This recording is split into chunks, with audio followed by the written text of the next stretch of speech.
Hi. We're good. All right, guys, I know we introduced ourselves, but before we get into it, can each of you share a little bit about what your role does in the day-to-day, a little to kind of set the scene? Okay. So I'm Renata Bokel. Hi, guys. How are you? Hope you have a wonderful morning. I'm the CEO of WMcCann. I take care of 600 people in the advertising agency. It's one of the biggest in Brazil, so my life is pretty busy. And hey, everybody, I'm Jeff. I'm the Global Chief Experience Officer at VML. And so I look after the way data, technology, innovation all come together to build experiences for brands and for customers. So I'm excited about our conversation. Wow, that's a lot. All right, guys, so we all know AI is the hot button topic. Can you kind of share your thoughts on how you feel AI is going to help with efficiency, create new roles, and just for all of us wanting to educate ourselves more about it as it evolves? Yeah, I mean, I think AI is on everybody's mind at the moment. I think our clients, some of the biggest companies in the world are all trying to figure out what does AI mean to a marketer? And right now, thanks to Sam Altman, everybody's worried it's about taking jobs away. When I think of AI, and I think about, the people I work around, they're the first to complain how long their days get by typing too many emails. I had to, pump out a bunch of banner ads. They do a lot of tasks to get in the way of why they came to the industry, which is to be creative and to think about innovation. And so right now, a lot of the conversation is how to be more efficient so that we can be more creative. And I think a lot of the conversation is beginning to shift towards not just less jobs, but more abundance. So we're looking at how AI can drive a better day inside our workforce, a better marketing outcome for our clients. So I think it's exciting. I don't think it's terrifying at all. Yeah, I think AI is going to unlock a lot of new roles and new things for us to do. I think, of course, efficiency is a thing, but I don't think we should be afraid of AI because our role is to be creative. And so far, AI can be creative, but not human creative. So I think for us, it's our jobs is going to be more easier, more efficient, less boring because sometimes what we do it can be done by a machine.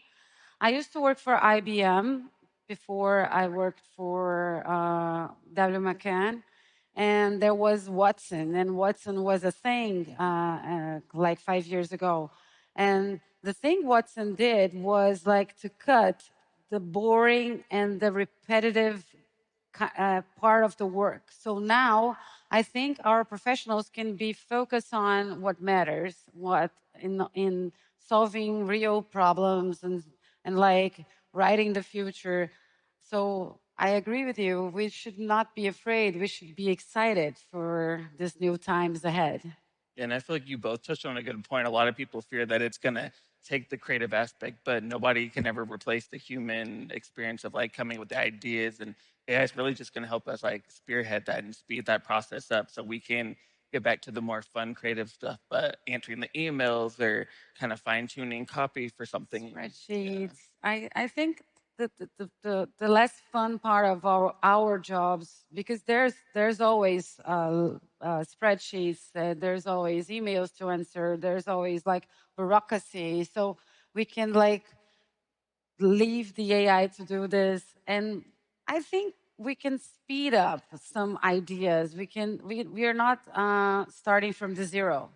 I think this is one of the most fun part. I think if anybody did downloaded ChatGPT on your phones, it makes your life easier. I think it will make our jobs easier too.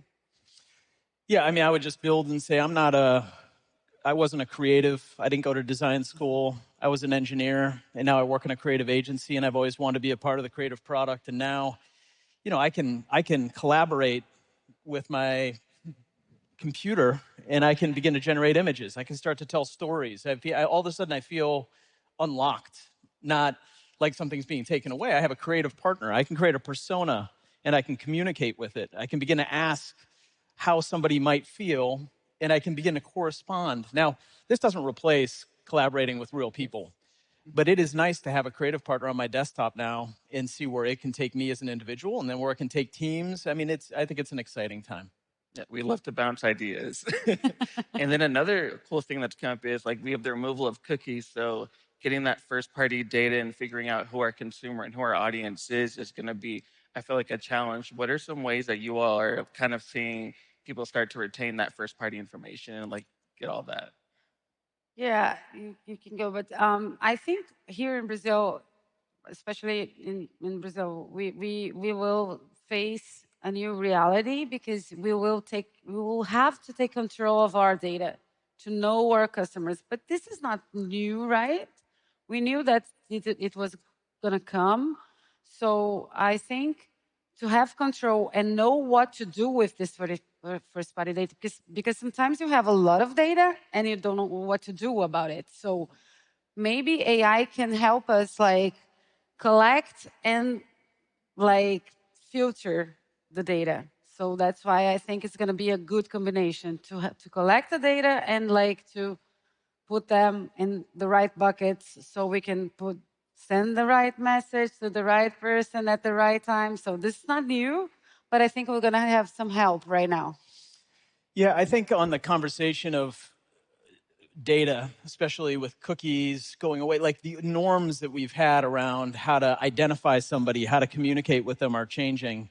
And I think we've lost a little creativity about how to then personalize or engage when we have less visibility. But what I see companies beginning to do is get really smart with new ways to engage consumers and new ways to collect data. So importantly, an experience isn't just about personalization. It isn't about knowing who Jeff is, because Jeff changes throughout the day. So if I'm thirsty and I'm hot, I'll go grab a drink that my demographics in my history will never tell you that I would do. So circumstance matters, personalization matters.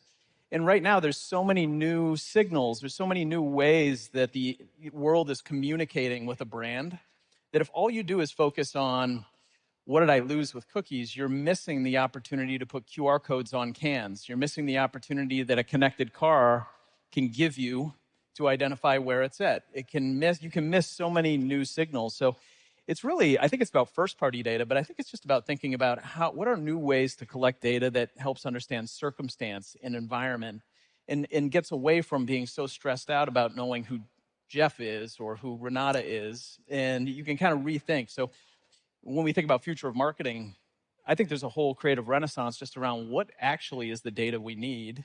And given so many new sources of input, how creative can we be with activating data we don't have and creating new data that we've never thought about before? Don't you think we're going to unlock a new era for CRM and loyalty programs? Because it's going to be like huge. Well, what's happening is customer data is becoming paramount.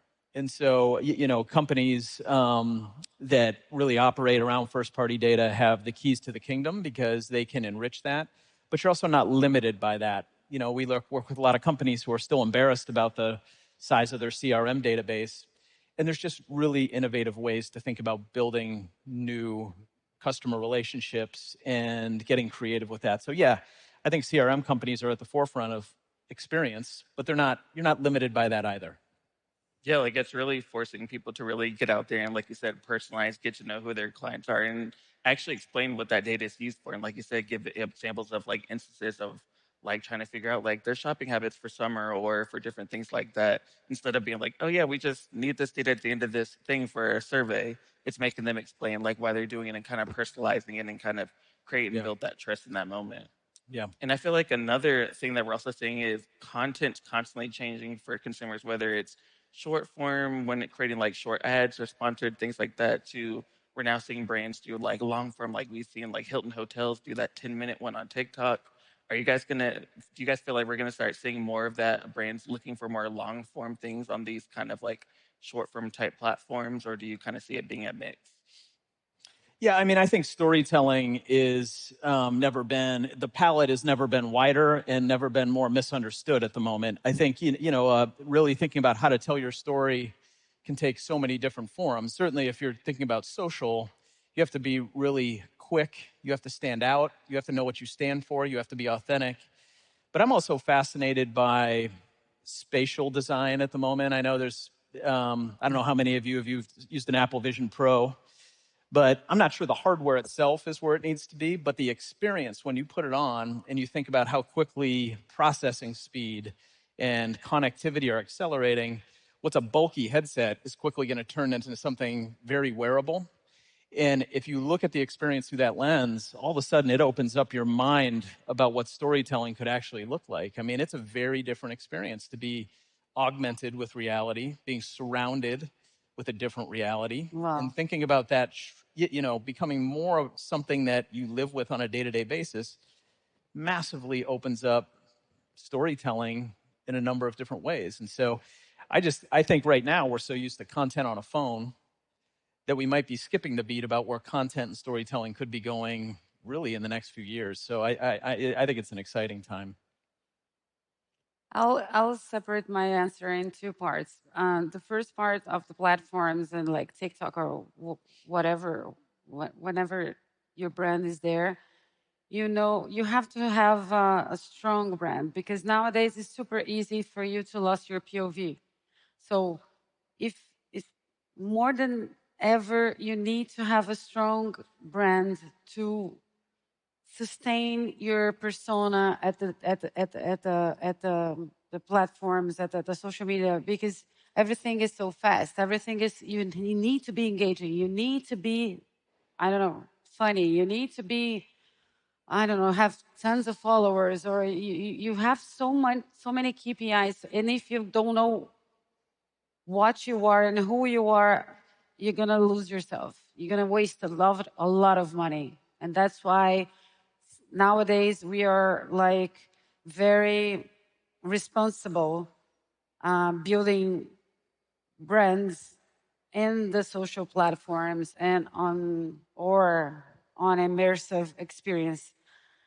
Another thing is that the thing that you bring out of the regarding experiences, I think we have a new bright future to spark emotions from from our customers. If you give them unforgettable moments, virtual, real ones, I don't know, you tell me, you're gonna be relevant and meaningful in their lives. So I guess we have to go back to the basics to bring the future to them. So once you bring this kind of immersive, amazing, exclusive emotion or experience, you're gonna be meaningful to them. So I think we have this. You have to be to build a strong brand to survive in this jungle that we're like going through. Like every day, a new platform, a new social media, a new way of like communicating.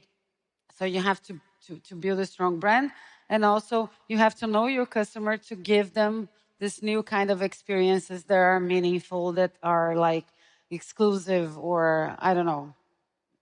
So I think but we have to go back to the basics to build a strong brand, to be able to know your customer and to give them what they want.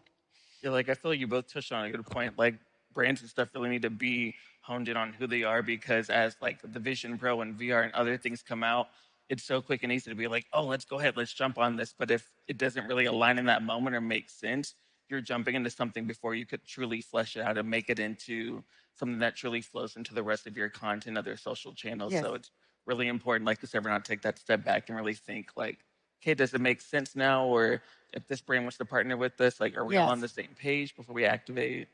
Is my audience there? I'm gonna talk to my why. So that's why I always tell our clients. So are your brands prepared to jump in this subject or to jump in this trend? So be careful. Yeah, I think I think marketing gets quickly paired with the medium all the time. I find that a lot of people think, well, oh, marketing is creative, or it is commerce, or it gets very attached to that. Marketing is about growth. It's about finding new ways to grow. And I think if you strip it all the way back and begin to think about what are ways for this brand and my company to grow, how creative can I be with new channels? That's what the moment calls for. Because if you pair it all too tight, you chase trends. You're just doing AI to follow AI. You're just doing spatial, or you're collecting data, or you're paying for paid media simply because that's what the industry told you to do and you've paired it up. Marketing is a really creative growth exercise. And I think if you strip it back now and just think about what does it take for my brand to be authentic? What does it take for my products and services to grow? What does it take for me to serve customers well? The best companies then figure out how all the mediums come and support that idea. So you really have to begin to decouple and not say marketing is advertising, marketing is not digital marketing. It's just marketing is growth. And you have to rethink about it in the purest sense of what marketing has always stood for. We Yeah. sell products. Yep. We sell products. So, yep. No, yeah, because you can hurt your brand and you can hurt everything if you just are quick to jump because this business and that company are doing AI or AR or whatnot. Really have to take that step back and really tell your consumers, clients that like, hey, does it make sense right now? Let's wait a minute. And then also the other thing for my last one is the personalization. I feel like now consumers, when they're talking to brands or companies, they really want to feel like they're aligned with their same values and their same things and feel like they're not just being sold at, but part of the community. I know we've seen people do the pop-ups, other activations, community dinners. Do you feel like we're going to start seeing more of that also, like where people are trying to really personalize things to the brand and really bring them in? I mean, I think what people want is an authentic connection. And so I think what we're beginning to find is, between the pandemic, between people staring at their phones or social media too much, so much so that they self-diagnose, I'm staring at my phone too much. I think everybody's looking for just a better connection. And so what personalization to me, or even brand community building, is just knowing what you stand for, knowing what the person you're trying to serve stands for, and building experience around that a little bit more. So, I think what is a dangerous game is to just try to personalize. I think personalization is a relationship. You don't treat every relationship the same way. I think it's really figuring out what's your voice, what's the right time and place. I don't need my toothpaste to play a prominent role in my life. I need it to be right sized. And so, I think what's really getting tuned is, what do people need in their lives? How to embrace it? What's the role a brand can play in that, and be authentic to that overall? That's a better pathway to those kind of experiences. Not even in your life, but in your community, maybe, so you can broaden a little bit of the role of the brand in your community. So I think people are, we have a lack of relationship nowadays. So I think the new generation. I have a kid. He's 17 now, and he spent the whole teenage era in at home because he was 13 when the pandemic came. So of course there are side effects of that. Of course he will be more addicted to his phone or to his like games or to his like, I don't know, console, I don't know. But we will see lack of interactions, and I think this kind of screens are making us more, I don't know, we will try to make, we'll have to make a way to find this connection again, because I think people now are, we are remembering how we work together. We are remembering how we stay married. We're remembering how we go to school and be present. Like, I don't know how many of you try to move to a full week in the office. And so we are remembering how we used to deal with each other. So, and we were hiding from our emotions. I think brands can help us to unlock these emotions and unlock and be more, and help us to interact more. I believe in human touch. I'm a hugger. I met these guys today in person. I hugged them. So I think we're gonna have, brands have a role right now to support humanity. I'm a dreamer, to help them to strive this this dark ages that we've been through. And I feel like a lot of times too, brands are like, "Oh, I don't really know what they're looking for, what they want," and it is easy as starting with social listening, like checking to see like what are people responding to the newsletters or on social media about stuff. Like I feel like that's like a really key indicator right there too, where people are trying to figure out like what's next, what do they want? Do they want like a hybrid type thing where it's online and offline? And it's starting with things like that where it's so simple, just like kind of checking through and like reading and seeing, oh, this is what people want versus like kind of just assuming and you're not getting that reaction or and people don't feel like it's personalized. Yeah. I think personalization, we spoiled our customers right now. So brands are really spoiling everybody. So when you turn on your Netflix, when you turn on your car, they already know where you're going because of this 9 o'clock. So you're going to work. So I think we have tons of good sides of the technology, but we also have to take care, and we have a responsibility as brand keepers to make this with responsibility. Yeah, I mean, I feel like maybe to pull a bunch of themes together, it's never been better to be online. I mean, it's easy to demonize. I'm the one who just said a minute ago I spend too much time on my phone, but in many ways, my trip to Rio has been better because of it. I think where this goes is just not thinking of just um, social as a place to build community, not thinking of CRM as a place to build community, but if you really want a shared experience, there's lots of great ways to do that. You can now, build experiences in a city. You can augment them with devices. You can put your brand in them, but in a way that's not too strong. I think there's really nice ways to build that connection that everybody's dying for, but it requires you to think kind of cross channels and in new ways and talk to startups like I've seen already walking around on the floor. There's just new ways you have to connect dots. And in that, I think there's some magic for where, communities will be built or where connection is felt. And so I think that's what's ahead of us. I think it's exciting. I love that. Well, thank you both so much, and Thank you. you Thank guys you. made us It inspired to was a look forward to pleasure. 25. Thanks, Colin. Yeah, Thanks. appreciate it.